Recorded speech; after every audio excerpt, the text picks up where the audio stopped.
Hello, thanks for being in a new video. This time I've got my hands on the Galaxy Z Flip5 and I'm going to tell you what for me are its strongest points and its weakest points in case you're considering buying it. So, as always, let me tell you, don't buy the Galaxy Z Flip5 without watching this video.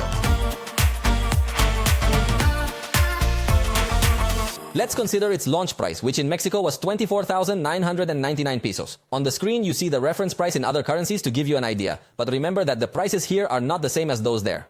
Also remember that I have the full review available in case you want to know it in more depth, because this will be a brief summary of the points I like the most and the points I like the least. Let's start with the best. Like all flip folds, the positive will be that you can store it more easily in any pocket. So it's compact and takes up little space in those small bags. That's why I think a lot of women find this design attractive, because it fits in their bags without taking up too much space. It has IPX8 water resistance. If it falls into the water, it is much more likely to survive than other devices. Remember that this certification is obtained in pure water, so it is not recommended that you put it in a pool or the sea. However, it can resist in those environments, but if you are going to do this, do it for a short time and at your own risk, and I would simply recommend you to rinse it with pure water after submerging it in salt water or chlorine water.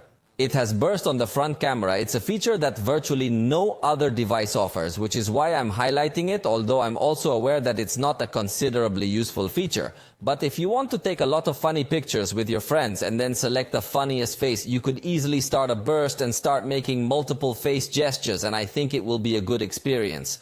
Being a foldable, it also has flex mode, so you don't need a base or tripod to take pictures. Possibly this is one of its strongest points, although it shares it with other foldables of this same format.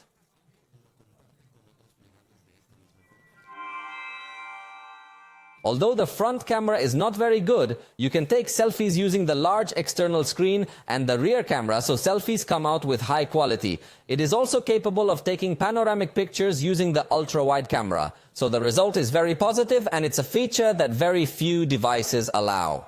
This generation, you can open more apps with the external screen, and if you use Good Lock, you can open more apps from this screen. So now you do not need to open the device every time you go to use any application, because by increasing the size of the screen, you already have available a keyboard to answer your WhatsApp messages, or you can even watch YouTube videos from this screen without the need to open it. Although in this sense, the experience could still improve since it officially supports few applications. Although, as I tell you, if you install Good Lock, you can run practically all the apps you want, but you have to remember that Good Lock is not available in all regions. The One UI customization layer offers lots and lots of options.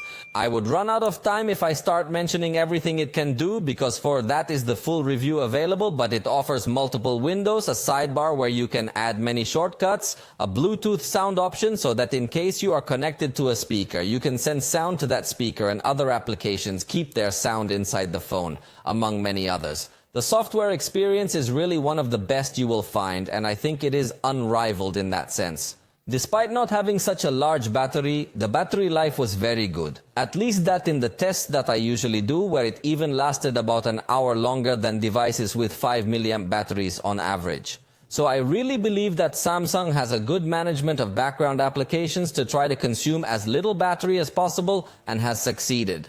In fact, this is also thanks to its LTPO display. That's why you notice a little bit of weird flickering through the camera, because it's a display that when it's displaying static content, it's going to consume less power. It also has the option to lock the charge up to 85%.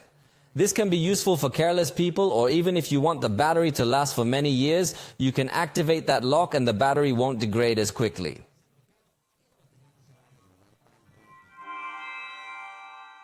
The Galaxy ecosystem is huge. You have Galaxy Buds, you have Galaxy Watch, Galaxy Tab. Unfortunately, in Mexico, we don't have the Galaxy Book, but that is available in the United States and other regions. So you can have the full experience. Now let's go with what I didn't like. The crease in the screen is still very noticeable. There are other manufacturers like Oppo, Huawei, and others that have managed to disguise this crease or fold better. So in that sense, Samsung still looks a bit behind. Also remember that the internal screen is still more fragile compared to traditional smartphones. For example, if you use your device with your fingernail, it will mark the screen. Likewise, if you drop the device open, it is highly likely to get damaged. The ultra-wide camera has fixed focus, so it does not have a feature for more advanced macro photography. In fact, the evolution in cameras has been practically nil compared to the Galaxy Z Flip4. So, the camera falls short. This device does not support the Expert RAW application. This will only be of interest to the most advanced photographers, since Samsung some time ago introduced this application for you to take pictures in RAW with a highly advanced interpretation of all the lighting. Currently in the settings, it does allow you to enable that you want to take pictures in RAW, but Samsung's Expert RAW application usually gives very high quality pictures, but it is not compatible with this cell phone. At night it takes good pictures, but if there is a light source, it generates a kind of purple halo around that light, which is very strange. The truth is that in that sense, I didn't like the experience very much. The ultra-wide camera really doesn't have as much level as what one would expect in a device of this price. At the edges, we will find a bit of distortion. And obviously, being such an expensive device, yes, we can get picky. The ultra-wide camera also does not record at 60 frames per second. For me, this is one of its main shortcomings, because even in full HD, it is not able to record at 60 frames per second using this lens. So, the photo and video experience is very limited compared to what other traditional format devices in the same price range can offer. It allows you to register 4 fingerprints when other devices allow 5. In this aspect, you could also find more limitations, especially if you are a user who likes to register the fingerprint of your acquaintances or trusted family members. It does not come with a charger in the box. This is something that we have already criticized all Samsung and Apple devices, but it seems that they are not willing to include this accessory in the box again. So, consider that on top of the price you're going to pay for this device, you might have to pay an additional cost in order to have a fast charging compatible charger. Fortunately, it is compatible with the power delivery standard. So if you look on Amazon or some other stores for power delivery chargers, they will also be compatible and you can probably save a bit of money. The NFC is on the bottom. This is a little strange because when you have the device deployed, if you're going to make contact with the bank terminal, the most natural thing to do is to bring the top half close to that terminal. However, in this case, you have to take your hand away for the NFC chip to make contact with that banking terminal, or at least get close enough for it to come to be detected. So this is very strange. Obviously, it's a problem generated because we now have a big screen in this part, so it's totally understandable that it's hard to accommodate all these components, but hopefully in a next generation, the NFC chip will be retained in this top part. It doesn't have Samsung DeX yet. For those who don't know, Samsung DeX is a mode that allows you to connect to an external display and have a computer-like windowed format so you can be more productive and open multiple apps at the same time. That feature is not present on this device, even though Samsung does usually integrate it throughout its high-end series. But in the Flip, it seems that Samsung has not put it. The proximity sensor is virtual. This could generate certain problems for some users depending on how they use their cell phone when making calls to turn off the screen.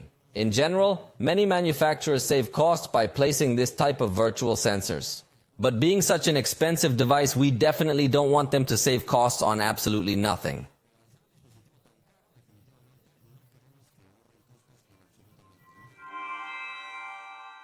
And finally, it is not recommended for gaming because it gets very hot. This is something that usually happens in all foldables of this style because they have so little space for cooling that it ends up being a bad experience if your priority is to play with very high quality, enabling high quality effects. So, to play well on this device, it is advisable to run it with low quality so that the device does not heat up and does not become uncomfortable. But if you already bought it, let me know in the comments your opinion. Remember that it is very likely that many people who are interested in buying this device are reading your opinions below. So tell us your experience, whether it failed you or not. What you think about the durability of the hinge and other details. For the moment, we have reached the end of this video. If you liked it, you know you can let us know, and we'll see you next time.